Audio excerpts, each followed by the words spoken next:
So, hello everyone. Sorry for the little technical difficulty. I had an issue with playing the videos, and my presentation is all about videos, so that would be too bad to not have the videos.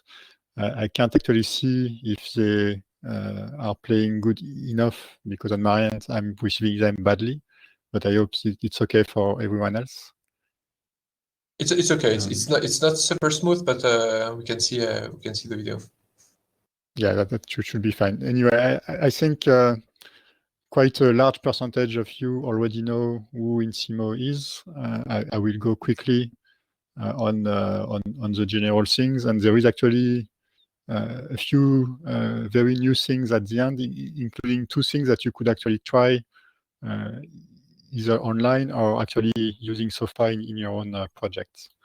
So let's go ahead on what is InSimo. So we are a startup, nearly 8 years old startup now. We started from in Ria. Most of us were actually, all the founders were part of the SOFA community and research projects. But we started in Strasbourg as part of the EHU, which is a big initiative where many companies and researchers and clinicians get together to try to create new innovations. And at InSimo, we have basically 15 engineers working on many different projects. We distinguish two kinds. One is learning about planning or clinical reasoning, or sometimes also diagnosis. So anything that is done before surgery.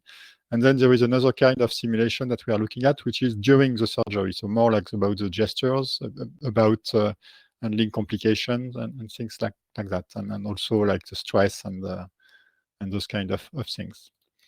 So the biggest project and the biggest partnership and client that we've had in the beginning is the Help Me See project. I think it's most of you already saw that. It's basically still going strong. Now there are more and more training happening. So there are people in China, in India, and in Mexico and all over the world that are using those simulators to be trained right now.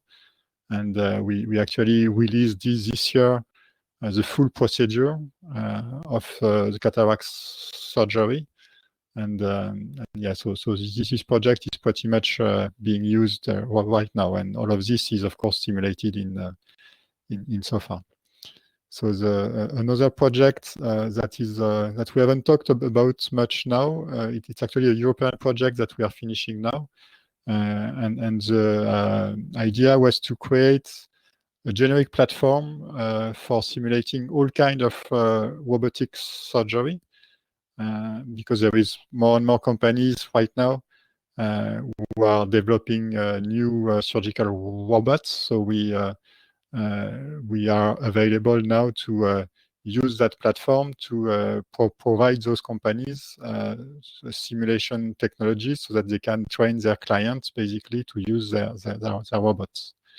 And one of the most challenging things is on the suturing, and that's where our team spend a lot of time, also in collaboration with the research teams at INRIA.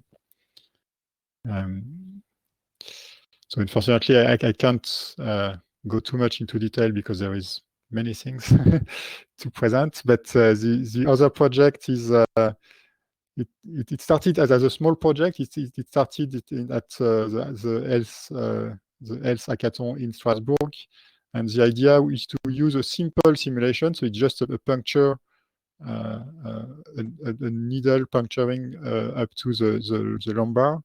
But it's done in augmented reality, and the idea is to do those kind of technical gestures that are difficult because the patient is not like in the operating room, is actually aware and pretty much stressed about that big needle that you are trying to put in his back. So having a simulation that is a mixed reality is useful to not only learn the technical gesture, but also learn how to emotionally manage the situation together with the patient. Going to the next project. So this one is, I would say, much older, but it's also like the cataract simulator going into the end phase, at least in terms of technology, which the idea was to learn without haptic, without any custom hardware, just a touch screen, basically, how to plan a surgery, in which direction to do the incision, in which direction to put the suture, how far away, so that the suture is good in the end and there is no complication. And the idea is to do that not just by looking at the book or looking at the video or in a lecture, but actually doing it on a screen and having a simulation to predict what is the impact of the planning that you are trying to do. So if you didn't put enough suture, for instance, or not at the right place, it can break, and then you have to do it again. But as it's only for training, it's safe. So you can do it as much as you want, and you get feedback from your trainers. And so this project is also being declined in more and more type of surgeries. So you have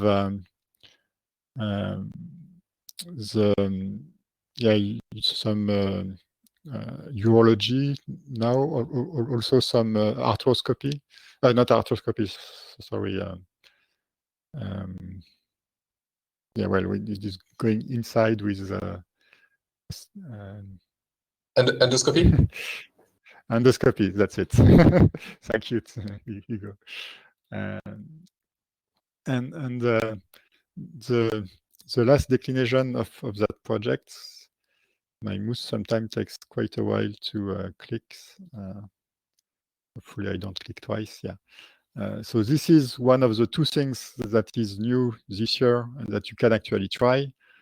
Because it's fully online and it's fully running on the navigator, so you don't have to install any software. You just have to register at the link at the below the slide, and it's a simulator for diagnosis COVID through an ultrasound. That's something that our team developed during the first wave in France, and the idea was that the best modality to diagnose COVID is a CT scan, but sometimes you cannot put all the patients through the CT scan, or you just want to orient the patient to know if he has COVID or not, and to do the diagnosis you can use an ultrasound probe. But it's actually quite tricky because the ultrasound is not really being playing well with the air in the lungs. So you are looking for artifacts. You are not really viewing the anatomy. And so we developed a fully online simulation of that ultrasound. And there is some software there to do the breathing motion, but it's pre-computed motion, so which is why we can afford to do everything on a browser, because it's only the visual side that is actually need to be simulated in real time. And to finish with the second thing that you can try, actually not today, but probably tomorrow, is that this year we've decided to contribute back to the community. We've already contributed some patches a few years ago, but it was only like bug fixes and some small features. This year we wanted to be more involved, and we contributed basically code that allows to make your simulation faster, and in some cases much faster, by relying on two key things. One is a new format for the matrices that is faster to assemble, and we created a different test and benchmark to see that, and it's actually the same format that is used both for the mechanics and for the constraints. And the second big thing is multi-threading support, which was already there in SOFA, but we actually spent a lot of years and a lot of time making it field tested, so fixing all the bugs, all the waste condition and things like that, and adding a multi-threaded pipeline and a multi-threaded animation loop so that's basically what will be available at the STC in the coming days. It will be in a form of a different branch of SOFA, because those features cannot just be put on a plugin on a version that we have not been using for a few years. So we don't know if it will work, and there will probably need to be some refactoring. So basically, we put that forward to the community, not as a fork of SOFA, because we don't want to support user directly using that branch, but more as a technology demonstration and something that then can be discussed with all the people interested into putting that back into the main SOFA version. And I guess I was a bit too long, but that was the last slide. So thank you. It's perfectly fine. We had some time for this last session. Thank you, Jeremie. Super glad to see these open source release of even quite a super advanced algorithms. Like really, the multi-threading part will be, I think, very useful for everyone here attending and basically everyone using SOFA. Is there any question for Jeremie regarding simulators open to collaborations or the products that have been developed? So does anyone have a question here? I see still that Jason Choi, Professor Choi is still here. If you have some questions for Jeremie, anyone basically, Julien, feel free to ask, yeah. Or to unmute yourself directly, by the way.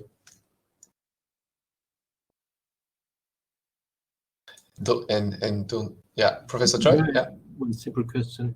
You mentioned patient-specific simulation, which sounds to me you are using data from each specific patient.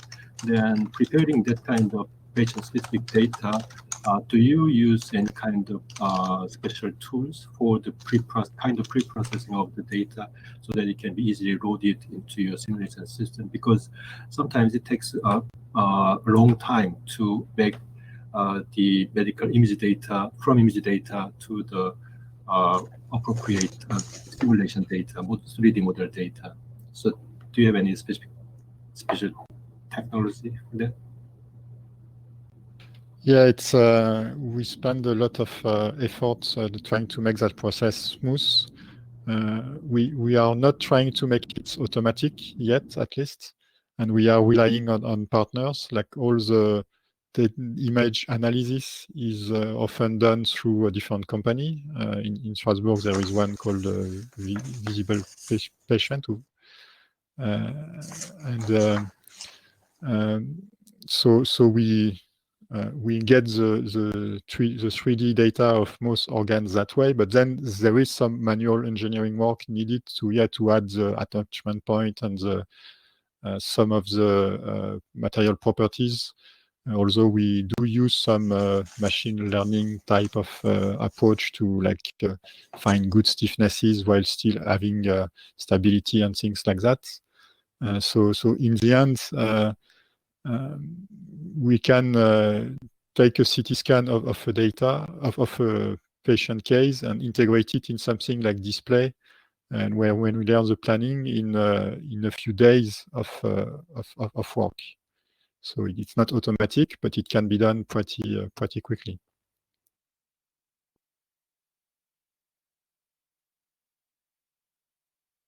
Okay, I had another more question or remark, but it was regarding the Maya Chiara, yeah. You can keep going. No, okay. Go first. Okay. First thing first, thank you for the amazing presentation. And also, it's just a curiosity. I saw that you use also HoloLens to render the holographic images. And I was wondering if you run the simulation directly on HoloLens, or if you run the simulation on Unity or Unreal on the computer, and you stream the holographic content on the HoloLens, and how like the limits on the CPU of HoloLens limits your simulation. Like, do you have to take into account some kind of limitation when doing this approach using the HoloLens? Thank you. So yeah, it's I haven't directly worked with HoloLens, but I've seen what the problems are, and indeed there is a lot of limitation, especially since we've done most of the development on the HoloLens 1. We now have the HoloLens 2, but it's still limited, and we are not. I mean, we are doing some kind of hybrid compared to what you're saying. So we are not simulating the physics on the HoloLens. We do that on a big computer. Where we can use many threads and use that power here, but we are doing the rendering in HoloLens through a Unity application, and we are basically streaming the results of the physics, so basically the motions of the meshes, to the HoloLens. Okay. Yeah. Thank you. And that works reasonably well. There is some lag, and we are trying to remove like moving from TCP to UDP communication, Okay, yeah. those kind of things, but it works, yeah. Okay, thank you.